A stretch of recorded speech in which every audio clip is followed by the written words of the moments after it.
Segala puji hanya pada bagi Allah. Sholawat serta salam selalu tercurah kepada junjungan kita, Rasulullah Shallallahu Alaihi Wasallam, juga keluarganya, para sahabatnya dan orang-orang yang mengikutinya. Hadis Qudsi adalah hadis yang berisi firman Allah Subhanahu wa Ta'ala, sedang kalimatnya adalah redaksi Rasulullah Shallallahu Alaihi Wasallam. Saya berharap terjemahan hadis ini dapat memberi manfaat bagi semua umat Islam. Perintah salat ketika Isra Miraj. Dari Abu Dzar radhiyallahu anhu, bahwa Rasulullah Shallallahu Alaihi Wasallam bersabda, "Atap rumahku terbuka saat aku berada di Mekah. Kemudian malaikat Jibril alaihi salam turun lalu membelah dadaku, kemudian ia membasuhnya dengan air Zam-Zam. Lalu ia mendatangkan sebuah bejana dari emas yang penuh berisi hikmah dan iman, kemudian menuangkannya ke dadaku, lalu menutupnya kembali. Kemudian malaikat Jibril alaihi salam memegang tanganku, lalu membawaku naik ke langit. Ketika telah sampai di langit dunia, malaikat Jibril alaihi salam berkata kepada malaikat penjaga langit, bukalah. Malaikat penjaga langit bertanya, siapa ini?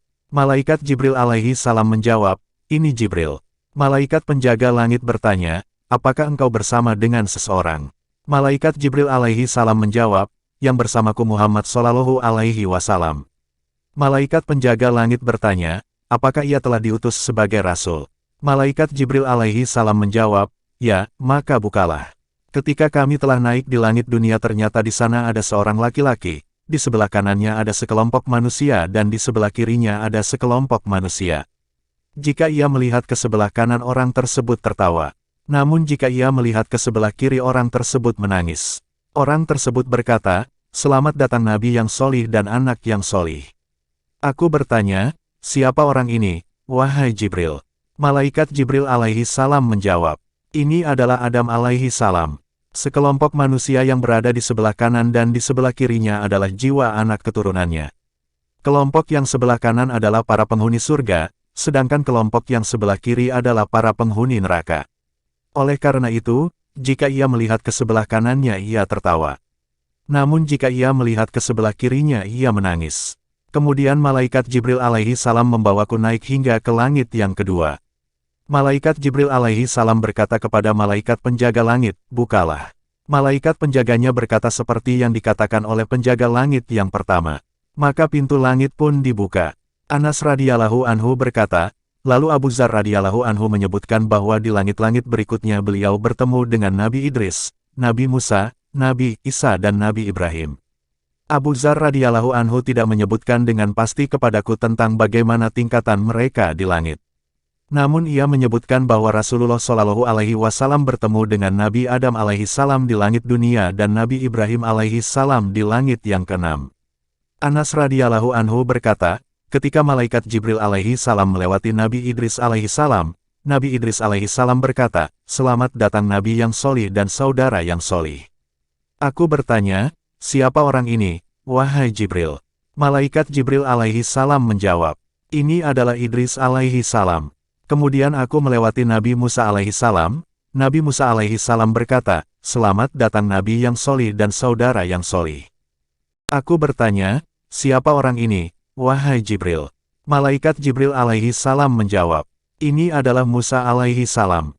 Lalu aku melewati Nabi Isa alaihi salam. Nabi Isa alaihi salam berkata, selamat datang Nabi yang solih dan saudara yang solih.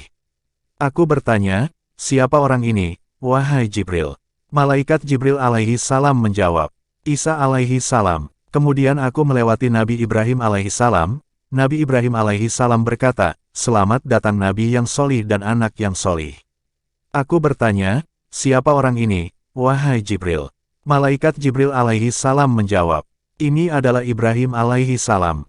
Ibnu Syihab mengatakan, Ibnu Hazm telah memberitahukanku bahwa Ibnu Abbas radhiyallahu anhu dan Abu Habah al-Ansari mengatakan, Nabi Shallallahu Alaihi Wasallam bersabda, kemudian aku dibawa naik sampai di tingkat yang aku dapat mendengar goresan pena takdir. Ibnu Hazm dan Anas bin Malik radhiyallahu anhu mengatakan, Nabi Shallallahu Alaihi Wasallam bersabda, lalu Allah Subhanahu wa Ta'ala mewajibkan salat 50 kali kepadaku. Aku kembali dengan membawa perintah tersebut hingga aku melewati Nabi Musa alaihi salam bertanya, apa yang diwajibkan atas umatmu? Aku menjawab, diwajibkan atas mereka salat 50 kali. Nabi Musa alaihi salam berkata, "Kembalilah kepada Rabb-Mu, karena sesungguhnya umatmu tidak akan mampu untuk melaksanakannya." Aku kembali kepada Rabb-Ku, lalu dia mengurangi separuhnya. Kemudian aku kembali menemui Nabi Musa alaihi salam. Nabi Musa alaihi salam berkata, "Kembalilah kepada Rabb-Mu," lalu ia mengatakan seperti sebelumnya. Lalu dia mengurangi separuhnya. Kemudian aku kembali menemui Nabi Musa alaihi salam dan aku memberitahukan kepadanya. Nabi Musa alaihi salam berkata, "Kembalilah kepada Rabb-Mu, karena sesungguhnya umatmu tidak akan mampu untuk melaksanakannya." Aku kembali kepada Rabb-Ku.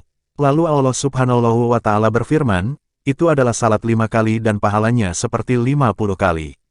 Ketetapanku tidak akan berubah." Aku kembali menemui Nabi Musa alaihi salam. Nabi Musa alaihi salam berkata, "Kembalilah kepada Rabb-Mu untuk meminta keringanan." Aku berkata, "Sungguh aku malu kepada Rabb-Ku." Kemudian kami pergi sampai di Sidratul Muntaha yang diliputi warna-warna indah yang aku tidak mengetahui apa itu. Lalu aku dibawa masuk ke dalam surga yang di dalamnya terdapat kubah-kubah mutiara dan tanahnya berupa kesturi. Hadis riwayat Bukhari 3342, lafadz ini miliknya dan Muslim 163.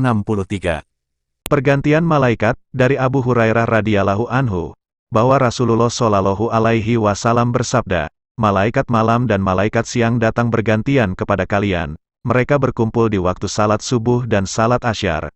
Kemudian malaikat yang berada pada kalian naik ke langit. Lalu Allah Subhanahu wa Ta'ala bertanya kepada mereka, sedangkan Dia lebih mengetahui terhadap mereka, 'Bagaimana kalian meninggalkan hamba-Ku?' Para malaikat menjawab, 'Kami meninggalkan mereka sedangkan mereka dalam keadaan salat dan kami mendatangi mereka sedangkan mereka dalam keadaan salat pula.'" Hadis riwayat Bukhari 555. Lafadz ini miliknya, Muslim 632 dan Nasai 485. Amalan yang pertama kali dihisab, dari Abu Hurairah radhiyallahu anhu ia berkata, "Aku mendengar Rasulullah shallallahu alaihi wasallam bersabda, sesungguhnya amalan yang pertama kali akan dihisab dari seorang hamba pada hari kiamat adalah salatnya. Jika salatnya baik, maka sungguh ia beruntung dan selamat.